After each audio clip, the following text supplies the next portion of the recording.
Hello, everyone. We will give just a couple of minutes for everyone to join us and log in via Zoom, and then we'll go ahead and get started.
Good evening.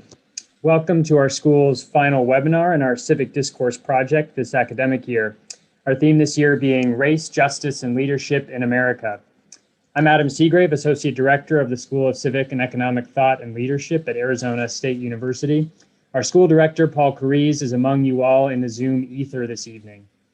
We're delighted to be joined today by not one, but two prominent scholars to discuss the contributions of two of the most thoughtful and influential African-American civic leaders in our history, Booker T. Washington and W.E.B. DuBois.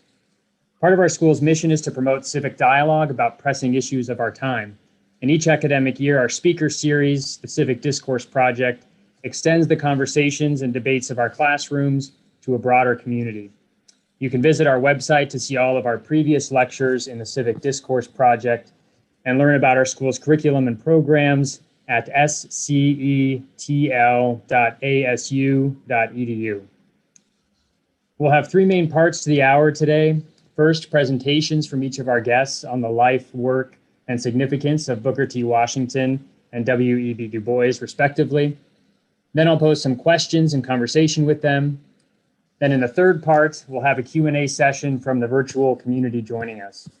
So please do type your questions for our guests using the Q&A feature in Zoom. Our colleague, Dr. Carol McNamara, will collect the questions, and I'll be posing these during our final segment.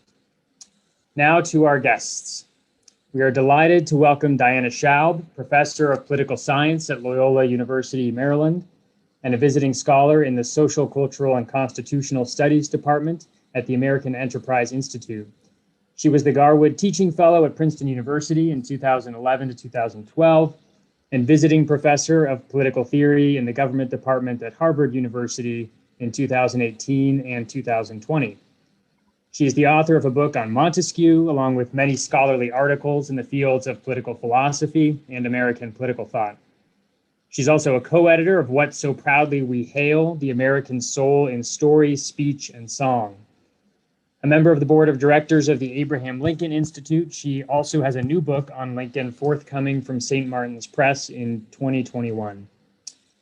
We're also delighted to welcome Terrence Johnson, Associate Professor of Religion and Politics in the Department of Government at Georgetown University, as well as affiliate faculty member of the Department of African American Studies and Senior Faculty Fellow at the Berkeley Center for Religion, Peace, and World Affairs.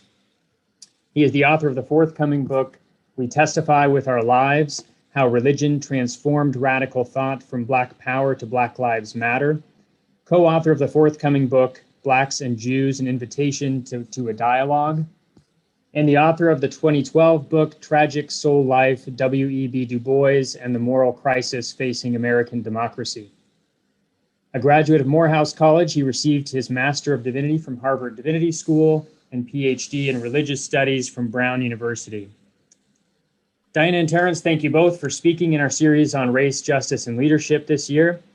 I will now turn the floor over to Diana for an introduction to Booker T. Washington, followed by Terrence on W.E.B. Du Bois.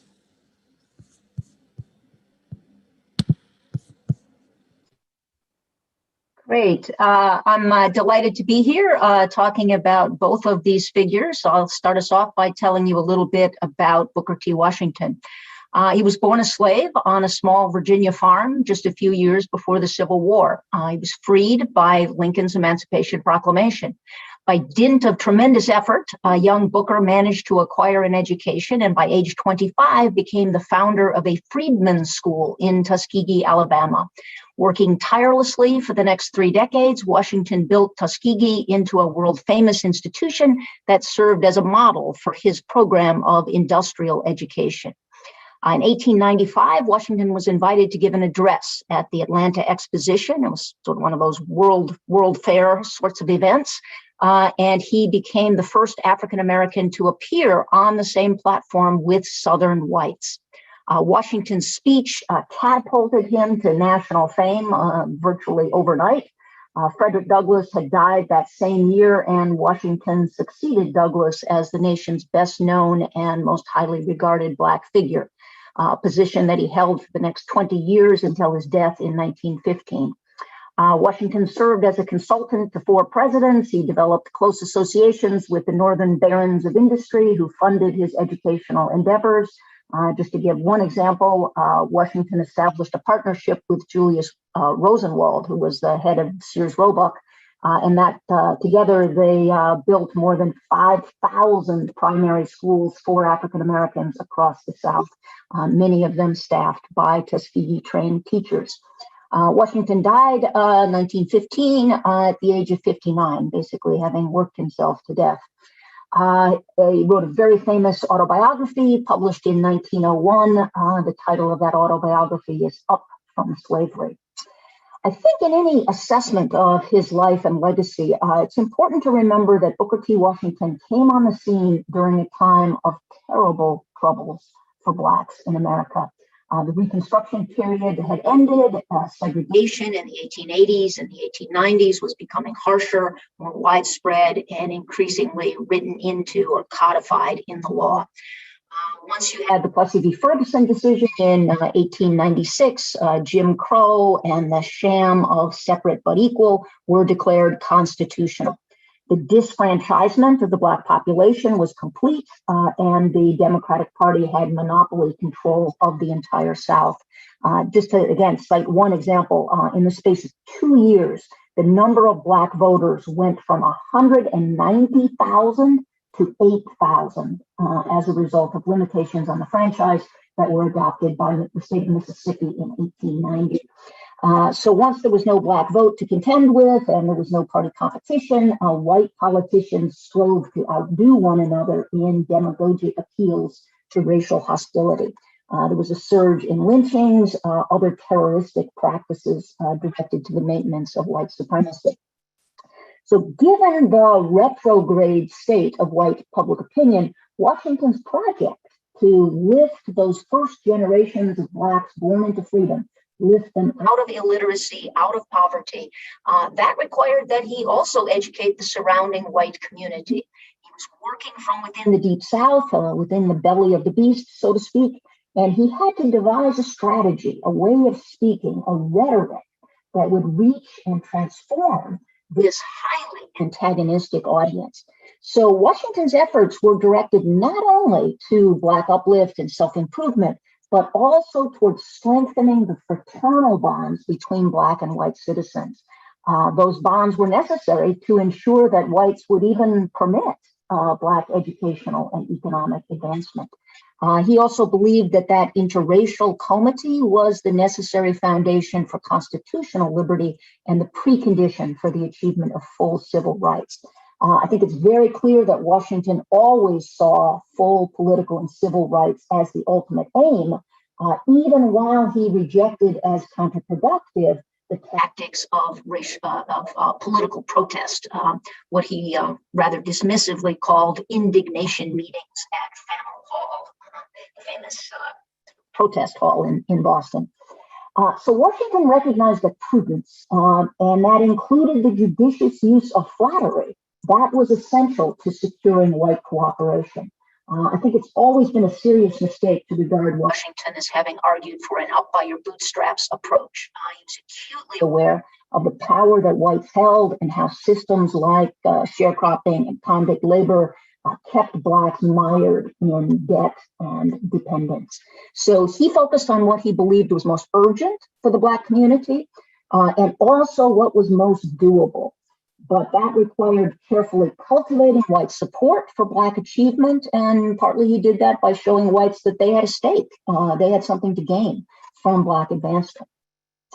Washington did regularly draw attention to the injustice of segregation and discrimination in his speeches, but at the same time, he always balanced and maybe even overbalanced criticism with praise for any instances of racial harmony that he could discern out there.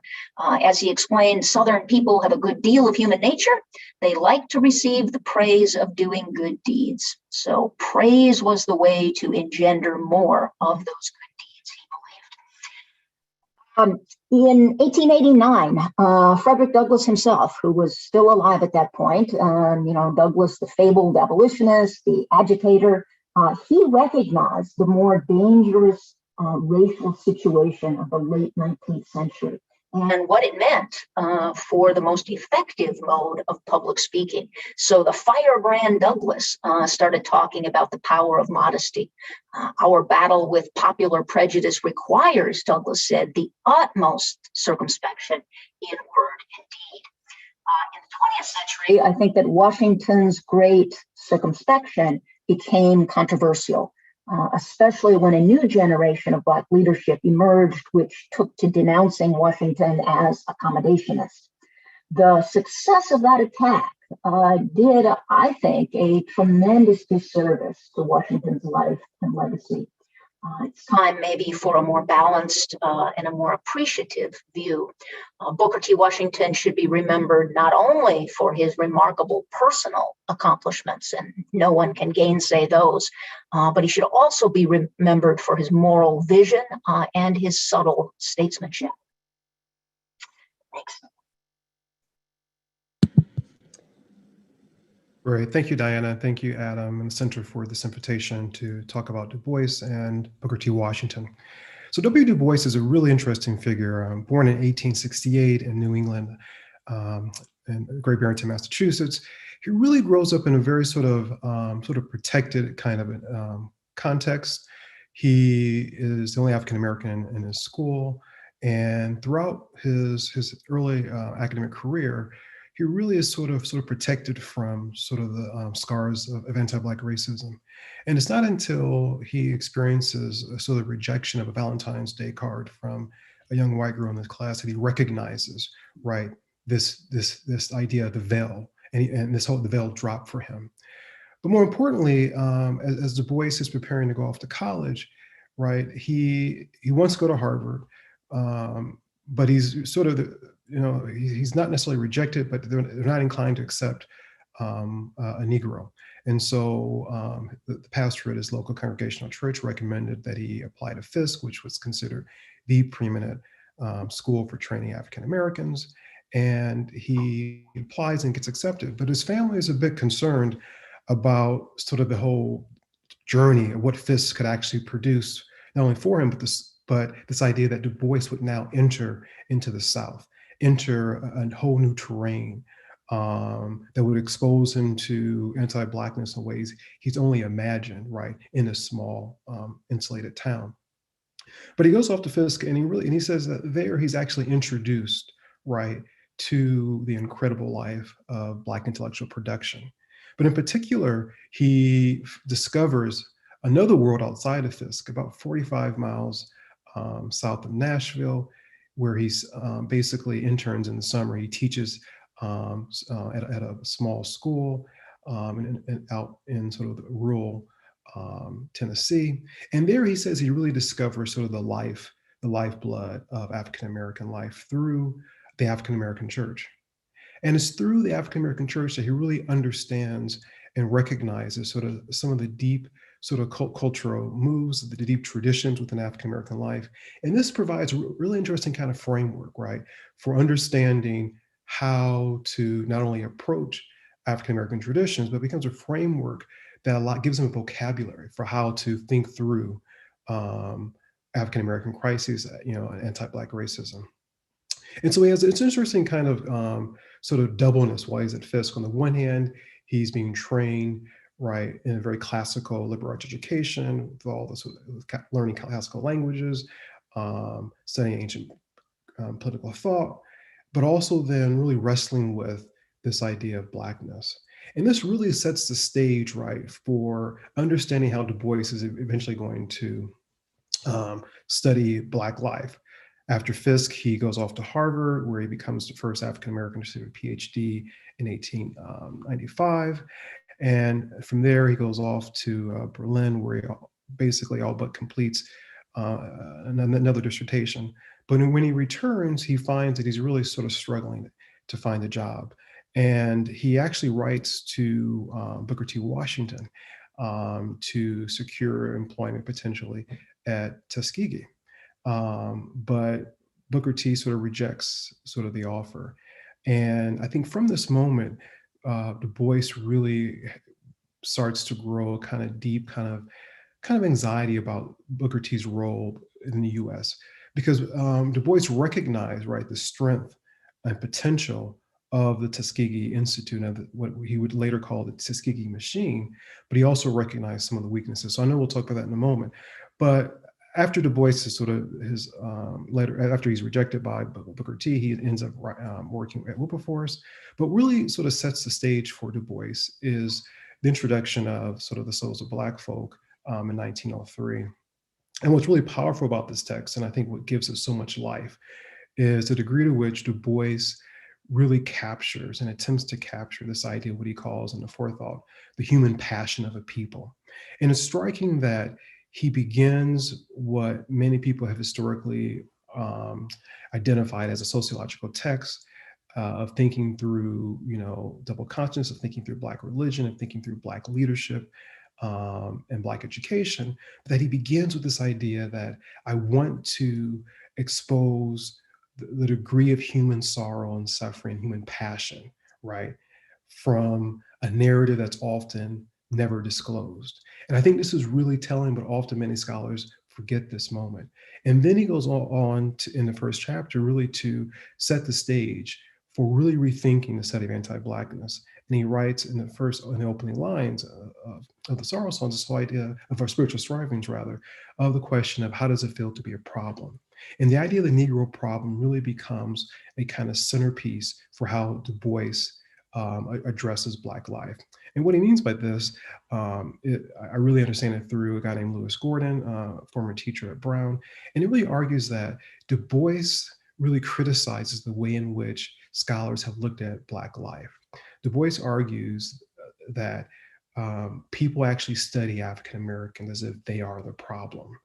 And this whole idea that they become the embodiment of the problem, Du Bois argues, is the very sort of the problem with studying sociological studies of African American life.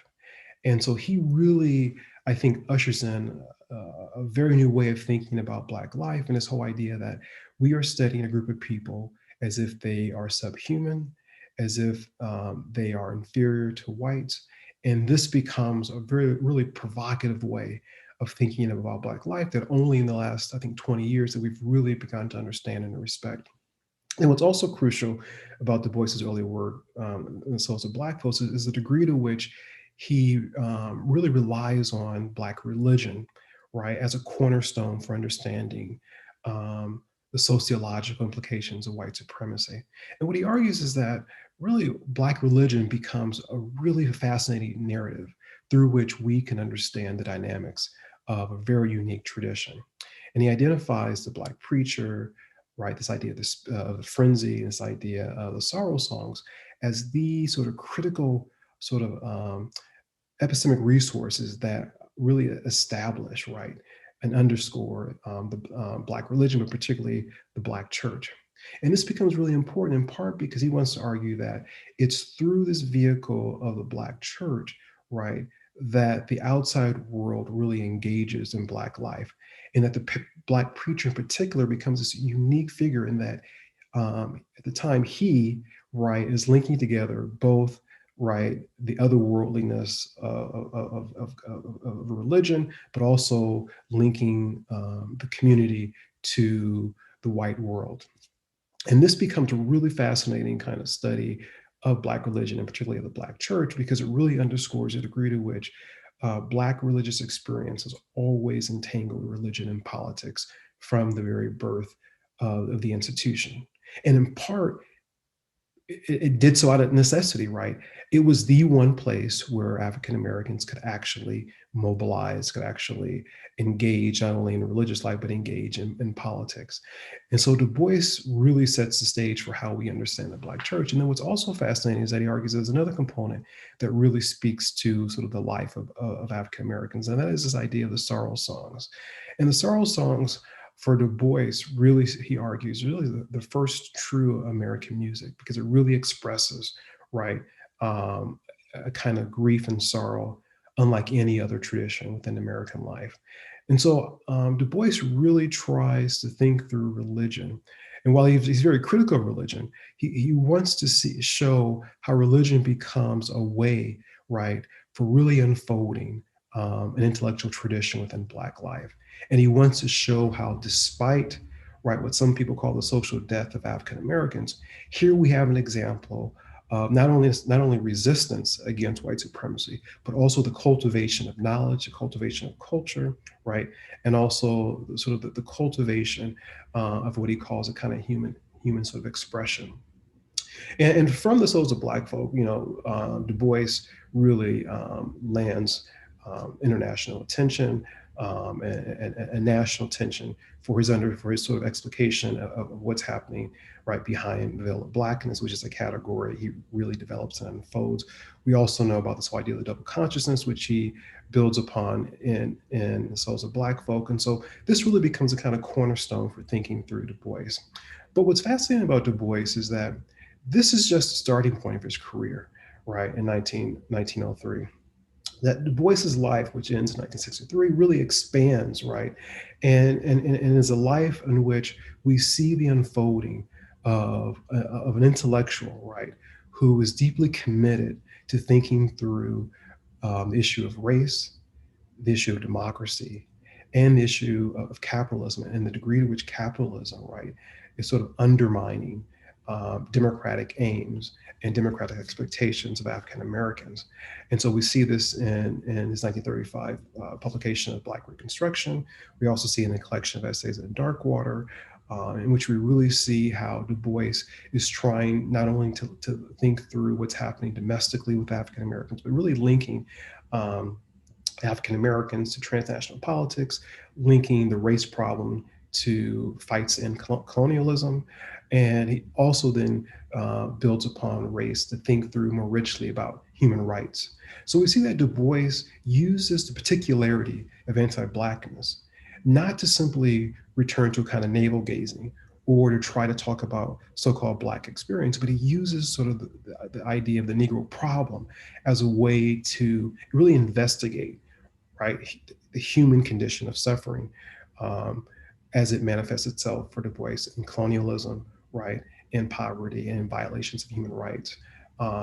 So, unlike Washington, I think, Du Bois really wants to sort of build this very kind of global project, right? The global project of ending anti-Blackness and really promoting a kind of human rights activism. I mean, we see this in the Pan-African Congress that he helps develop, starting first in 1900.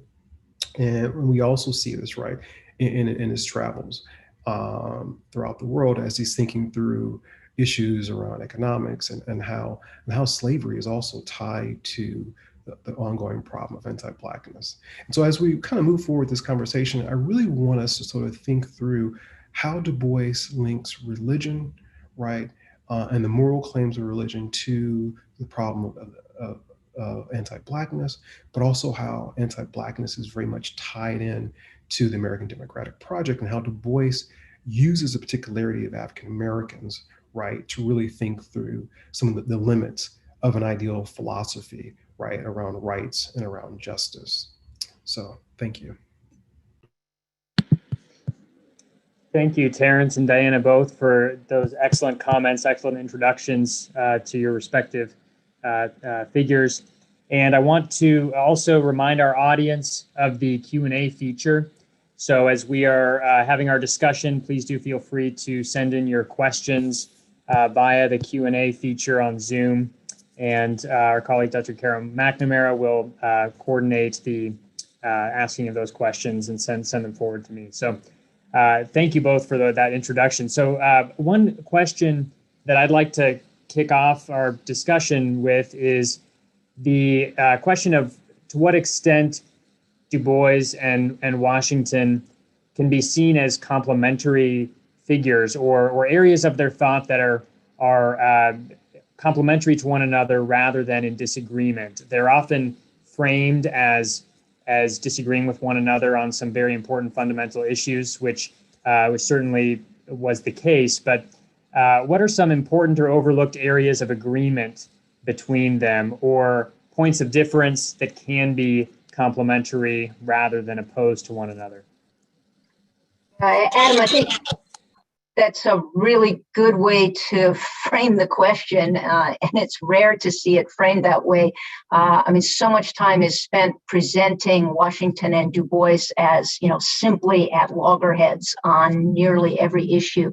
But I think there are substantial areas of agreement, and especially maybe with respect to the purpose of education.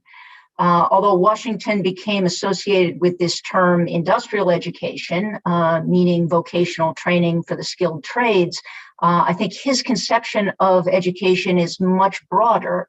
And the formula that he often used was an education that encompassed the head, the heart, and the hand.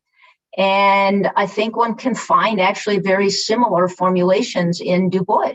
In that famous Talented 10th essay, Du Bois says that any system of education should, quote, strengthen the Negro's character, right? That's the heart.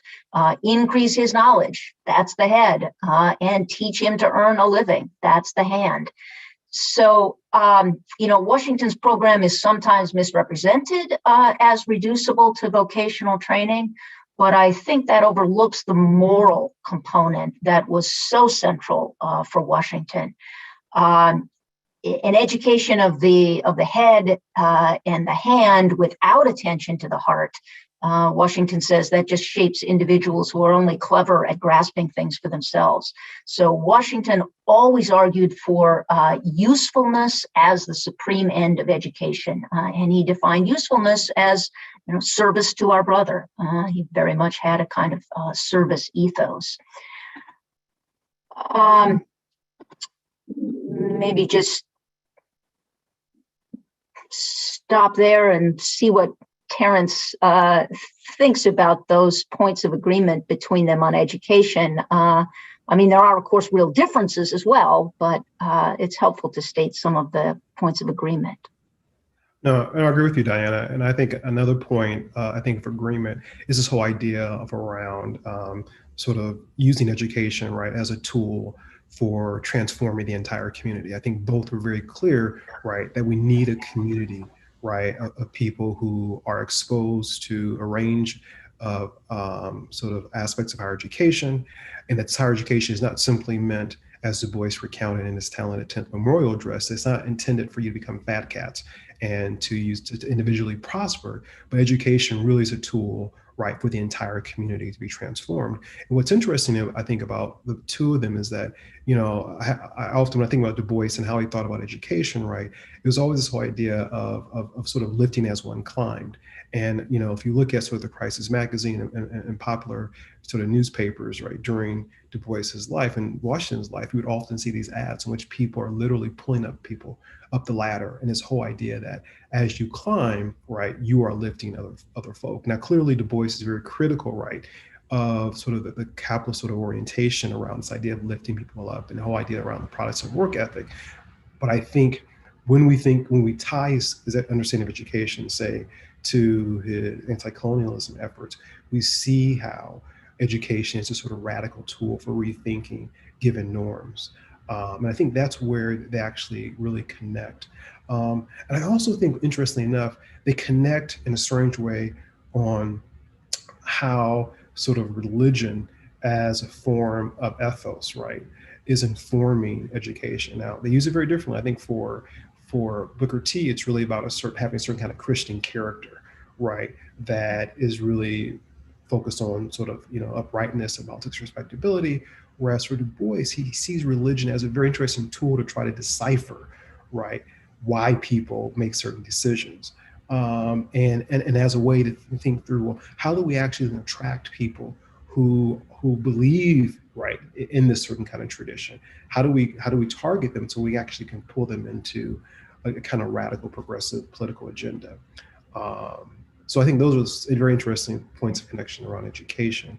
I think they would differ in terms of sort of how they see how one uses education in terms of Booker T was clearly interested in building sort of entrepreneurship and really wanting, right, to you see the middle class, right, as a kind of way out of anti-Blackness. And I think for Du Bois, he really saw the limits of that, even though he was very much embroiled in a very kind of elite, sort of social context with his work with the NAACP and his work at AU, Atlanta University. But I think, as we see in Black Reconstruction, he's also criticizing, right, that model of liberation. Yeah, so Washington in a certain way is saying if you can make inroads on the class problem first, that will help in the solution of the race problem. I think it's maybe also important to note that Washington's general views on education were as applicable to whites as Blacks. Indeed, certain passages from his speeches and writings were clearly intended as critiques of white society. So, for instance, in this wonderful address called Democracy and Education, he declared that, quote, the study of history that does not result in making men conscientious in receiving and counting the ballots of their fellow men is most faulty. So there he's chastising whites for their disfranchisement of Black voters. And as I said already, I think Washington is really aware that Black advancement depended on more than Black self-help. White tolerance, if not white assistance, was a necessary supplement. And so when he's speaking to these Northern philanthropists, securing donations for Tuskegee, he also tells them that they need to have a care for the large class of poor Southern whites. And in fact, I think Washington thought that the educational deficits there were worse than the educational deficits afflicting Blacks, because to ignorance, that white population added the toxin of race hatred. So he thought it was really important to address that. Sorry, Diana. Yeah, I'm sorry.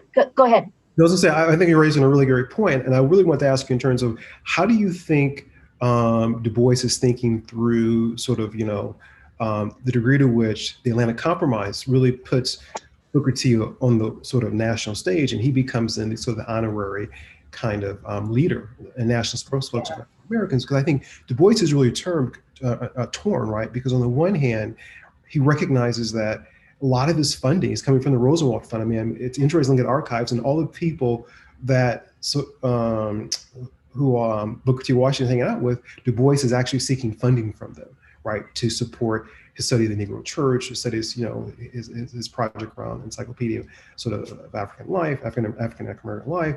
And so I think he's really torn in terms of really wanting to be very critical Booker T's power, but recognizing that that also becomes entry point right into that world of philanthropy, which is so necessary, especially for people who don't have economic power. And that's what Du Bois, I think, grew more and more concerned about, is the lack of economic power, right, to actually wield the political aims of liberalism and of democracy. Yeah. Yeah. Yeah, maybe. Adam, I don't know. I know you've got other questions for us. Do you want us to continue with this a little bit more? I mean, I think there is more to say about it. Yeah, I don't want to cut short the conversation. This is a moderator's dream to have the two of you having this great conversation on your own. One thing I did want to pick up on. So it struck my interest as you were just having this conversation on the economic issues, right? And as a potential point of complementarity or agreement in some areas between Booker T. Washington and W.B. Du Bois, because I've always thought of them, and I think others as well, as being somewhat different in terms of their approach to economic theory and the role of economic problems in race problems in the United States. Because Diana, you just mentioned the class problem as being sort of an obstacle that had to be overcome in Booker T. Washington's mind before solving the race problem. And Terrence, you talked about Du Bois's criticisms of capitalism and the role that played in his thought. So I might understand that perhaps their thinking on economic issues is another point of complementarity, or there are overlaps between Du Bois and Washington on that issue. I mean, I think there's an overlap to the extent that Du Bois recognizes, right, sort of the class dimensions within the U.S., right, particularly in terms of the agrarian South, and how that plays in and requires a certain kind of sort of slave labor force. But I think where they differ, right, is the extent to which Du Bois recognizes that what he calls in the souls of white folks, so the religion of whiteness, right? There's something about the whole ideology of whiteness as superior to blackness, right? That fuels and creates a kind of wedge between working class whites and African Americans. So Du Bois writes in Black Reconstruction that they would rather align with the ruling class, even when the ruling class is very clear that they want nothing to do with them, instead of aligning with former slaves and Black farmers, right? Which would have been a natural kind of coalition. But because of the religion of whiteness, right, he argues, they appear to be really, they don't have sort of, I think, the moral or the intellectual capacity, right, to envision what it would look like to work with the people they see as inferior and as morally bankrupt. And so I think that's where I think Du Bois and Washington would differ, because Washington still wants, I think, to believe that if you educate the white working class, that somehow through education, they can be transformed in terms of their views on race. I think Du Bois says, I'm not sure it's possible, given the degree to which anti-Blackness is very much about a kind of religion that is etched into not only the public culture, right, but within the norms of Christian practices. And we see, I think, the residue of that right now. Yeah, I mean, I guess I would say that I think that, yeah, in a certain respect, Washington is maybe more optimistic. He believes that at Tuskegee, he has seen the success in breaking down the resistance of the surrounding white community. He talks about things like, the establishment of the brick factory at Tuskegee. There was no place to buy bricks, within many, many, many miles. And remember, at Tuskegee, all the roads and the buildings had been constructed and maintained by the students themselves.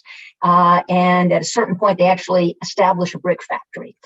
And that leads to salutary interaction with local whites who visit campus, in order to purchase goods, and then see for themselves the value of Black economic advancement. And I think that Washington just thought he had seen these signs of success at Tuskegee in breaking down that white opposition. And he believed that if you could break down the white opposition to educational advancement and Black economic advancement, that the terminus of that would be to break down that white fear of Black political power. And so he thought it was a slow process, but he didn't think there was anything natural or inevitable or really in the in the DNA of the nation that insisted on racism. And in that, I think he shares that optimism with Frederick Douglass. Yeah. Oh, go ahead, Terrence. Yeah. I was going to say, I think it's interesting in part because the economic advancement that Booker T really, I think, wanted, and so as well as the Du Bois, I think came at a particular political price in terms of the degree to which sort of Black economic advancement within this area of context, right, meant that for sort of Southern whites, they still were able to lay claim to, right, the political landscape, which ultimately would often have a huge say in terms of how Black folk operate their businesses, how we respond to Black farmers, right?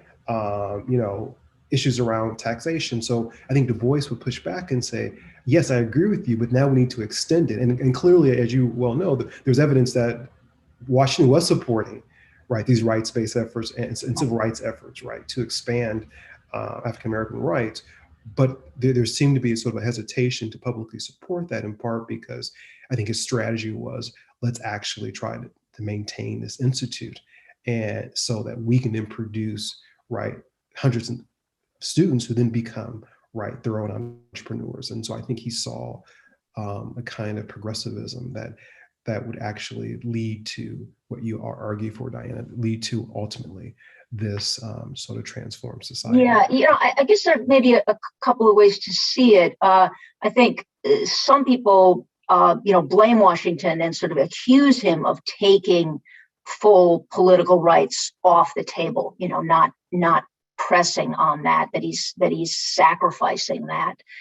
I actually think that the way he understood it is it was already gone. I mean, the assertion of white supremacy had been so overwhelming that it was just effectively off the table. And so he has to adjust to that new situation. And he believed that if he didn't insist on making, that political issue and pushing on that he could get whites to buy into Black economic and educational advancement. So, at most, he's sort of accepting this delay, believing that the delay has to be inevitable, and also believing that there, is much important and good work that can be done in that interim. Partly he does sometimes say that he thought that maybe the 15th Amendment was adopted too soon, and that it generated that kind of backlash. Interesting, Frederick Douglass is interesting on the 15th Amendment. He, of course, pushes for it. He believed it was absolutely essential to get it in the Constitution at that favorable moment when the nation, was inclined to repent after the Civil War. And so he thought it was important to get it in there. But I don't think Douglass expected that it was going to be much honored either. But he thought it was important to have that constitutional language as a weapon for the future to eventually get the restoration of those political rights. Very interesting, yeah.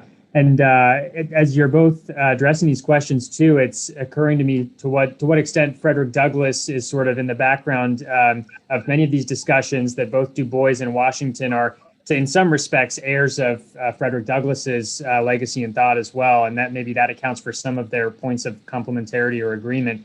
But of course, also I'm glad we've fleshed out some of the really important differences as well. So thank you for that.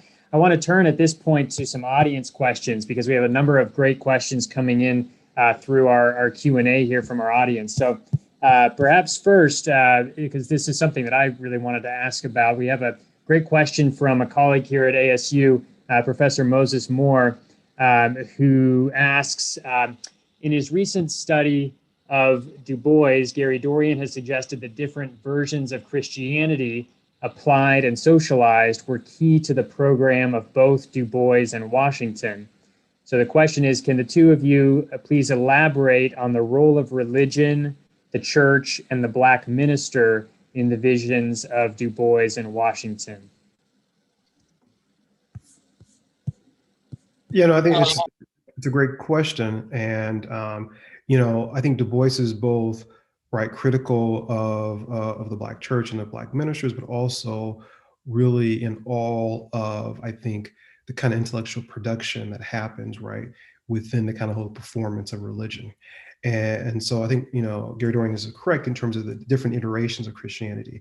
And I think for Du Bois, he primarily sees Black religion as really linked to Africa, right? He sees, the connection in terms of sort of the music, in terms of worship, expressions of worship, but also in terms of how the Black preacher becomes sort of the symbol, of this kind of sort of real or, mythologized sort of priest. And so with that configuration, he really helps set the stage, for, in many respects, Alvaro Rabato's work on slave religion. But Du Bois is also very clear that as religion is developed and we see the emergence of the Black church, that we also see a very complicated, institution with many different sort of iterations, but also he's very critical of sort of the otherworldliness, of many institutional Black churches, in this whole idea that people are focused on the afterlife, they're focused on what religion can give them in the next life. And he wants to push back with his sort of study of the Negro church and really sort of think through systemically, the conditions under which these people are thinking, really looking at not only enrollment or membership, but also looking at, what offerings people are bringing in. So he really tries to do a systematic study to really complicate how we understand religion. And I think we often forget that he recognizes the degree to which we do have multiple forms of not only of Black Christianity, but multiple forms of Black religious expression that are not Christian. Yeah, maybe just say something about Washington. I think the Christian dimension and the spiritual dimension of Washington's thought is really underappreciated. More emphasis is put on the self-improvement message or those other elements. But in a certain way, I think what Washington thought he was doing was actually ministering to the souls of white bigots. He said that in the legacy of mastery and slavery, it was the masters who emerged more harmed than the slaves. So he's got this line where he says, any race that harms another race simply because it has the power to do so is permanently injured in morals. It's really quite a stunning passage. He says that, yes, of course, Blacks are being injured day in and day out. He actually says they're being inconvenienced. But he also says that they can put up with the inconvenience, whereas whites are actually being injured. Their souls are being injured by what they did first through slavery and then through segregation and discrimination. And he says, it is for the white man that I plead. So I think this is a really significant spiritual dimension to his thought. He also himself lived by a very demanding ethic. He said, I will permit no man to narrow and degrade my soul by making me hate him. We know that rage, outrage, anger is a natural response to injustice. But Washington just did not believe that rage provided a way forward for the nation to break out of this very destructive cycle of racial resentments. And I think actually you can see, you can see this also in King. And King, in a way, echoes Washington in his outreach to white bigots. King understands the method of nonviolent resistance as a way to appeal to the conscience of the bigot, to evoke shame and induce an internal transformation. Now, it's certainly true that King's method of love is more confrontational than Washington's. But I think they are in agreement that somehow you need this kind of internal transformation. And for both of them, it also means that public opinion is more important than the law. Right? You cannot hope for real and abiding change simply through the mechanism of the law. And you could see the fate of the 15th Amendment, passed in 1870, but not enforced until almost a century later. That showed that law in advance of a supportive public opinion was doomed to failure. So Washington was really intent, I think, on changing hearts and minds, every bit as much as King was. And he realized that change of that sort only happens gradually, so that his gradualism was really rooted in his understanding of just how deeply embedded those historic wrongs were. Great, thank you. Thank you both. We also have we have another question coming in from one of our stellar students here in our school, Catherine Clark. She asks, as you review the legacies of these two incredibly important yet differing leaders, whose principles or influence do you believe have proven more successful in the last century or so of racial progress, conceived as achieving equality under the law and in various measures of socioeconomic status? So this is the question of influence in the last century or so and importance. And who wants to take that one first? Well, I'm happy to make a case for Booker T first, and then listen to Terrence's case for Du Bois. Of course, they're both incredibly significant.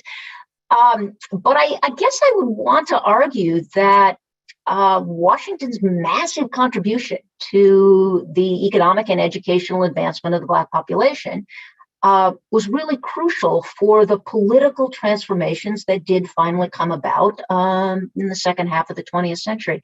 I was actually just teaching today a piece by King entitled "The Rising Tide of Racial Consciousness." It was written in 1960. And he lists the factors that he believes were responsible for this sort of new sense of Black agency and Black self-respect that was fueling the civil rights movement in the late 1950s. And I wrote this down. So let me just read you these couple of lines from King. King says, quote, "At emancipation, only 5% of the Negroes were literate. Today," he's writing in 1960, "more than 95% are literate. These educational advances have naturally broadened his thinking." And then he also mentions, the next factor he mentions is the changed and improved economic status of Blacks. And I take this as a kind of confirmation that Booker T. Washington was right to focus on education and economics first.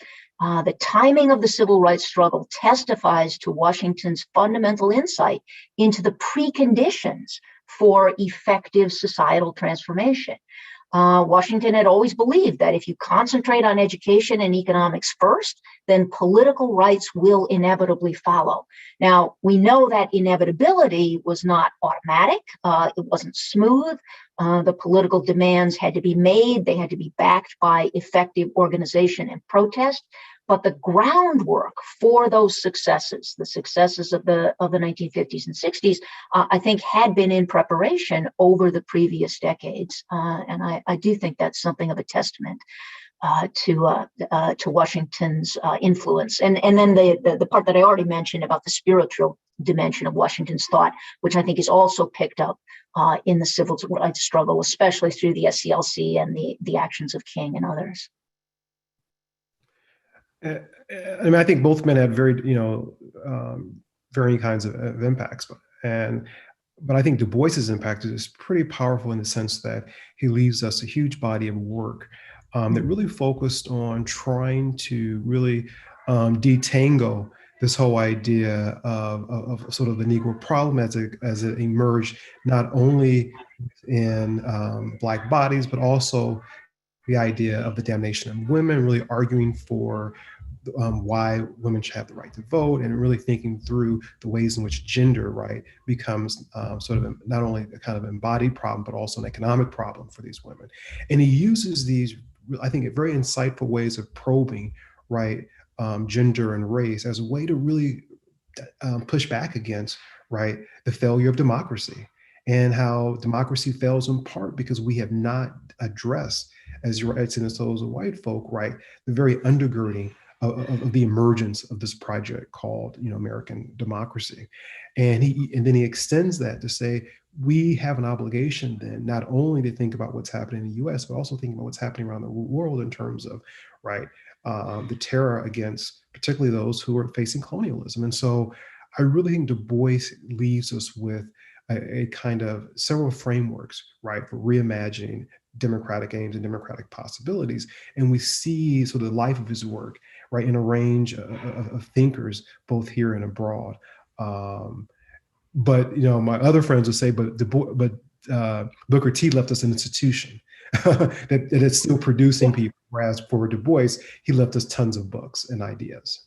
Yeah, I mean, that really does capture a difference between them. I mean, Du Bois is really, an intellectual, and Washington is a builder. He's a builder of institutions, intent on very concrete matters. How to instruct Black farmers in crop science so that they can break free of the sharecropping system. He's an incredibly practical person. He's not a theorist. He tends to sort of depreciate theory. Right. Yeah. Thanks. No, I think that those are great points. Actually, let me give you just a little factoid that sort of backs that up. Terrence already mentioned that Du Bois was the first African American to receive a Harvard PhD. That was in 1895. A year later, Washington was the first African American to receive an honorary degree from Harvard. So, honorary degrees are not usually awarded for academic excellence. They're sort of recognition of exceptional contributions to society, high achievement in a specific field of endeavor. So that's a kind of pairing there that I think also captures the difference between them. Thanks. Yeah, that is really interesting.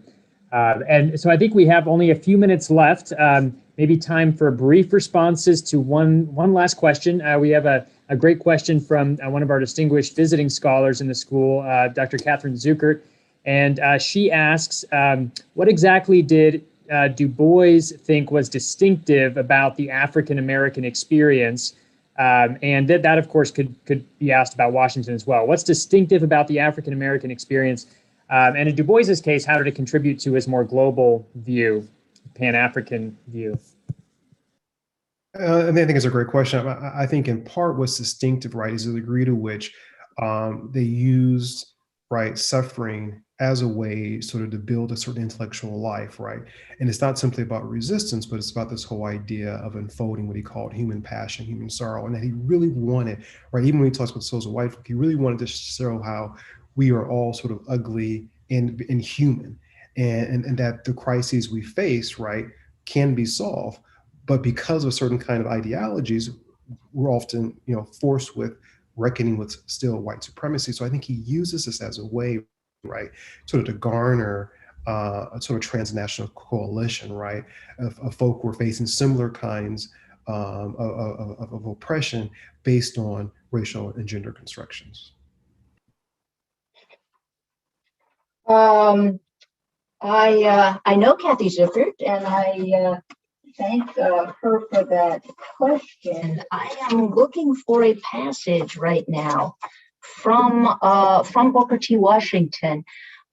He does really have a kind of a mission that he believes African Americans could achieve for all Americans, and he believes that by sort of setting the model of rising above, by actually using that redemptive power of forgiveness, that African Americans could help all Americans rise above the terrible sectional divisions and the terrible racial divisions that afflicted America, at that time and still today.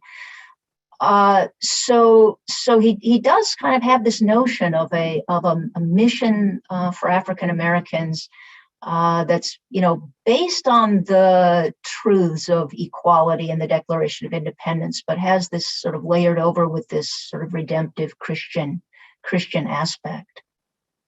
I can't find the passage immediately. I was going to read it out loud, but that's my best account of it. Thank you. Those both excellent answers. Thank you. I believe we are actually just out of time now. There are many great questions in the chat, so apologies if we didn't get to your question.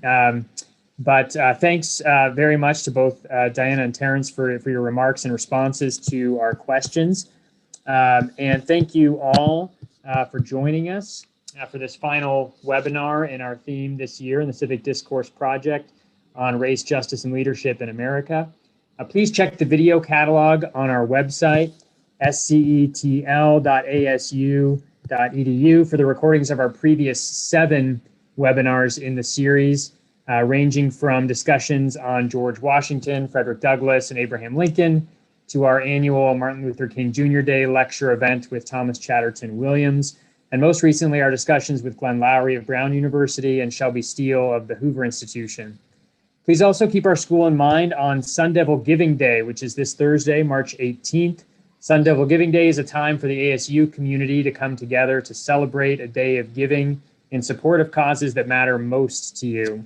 By making a donation to the School of Civic and Economic Thought and Leadership, you are supporting programs like tonight's webinar, undergraduate research and scholarship opportunities for our students, and civic education initiatives such as the Race in the American Story Project, the Arizona Constitution Project, and the Civic Classics Collection.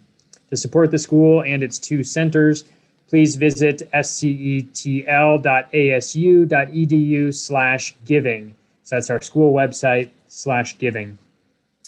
Finally, I'd like to thank our colleagues in the school who made this webinar possible, Dr. Carol McNamara, Joe Martin, and Morgan Raddick.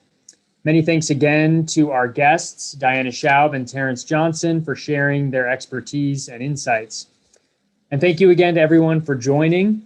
We hope to see you all and to continue our conversations very soon.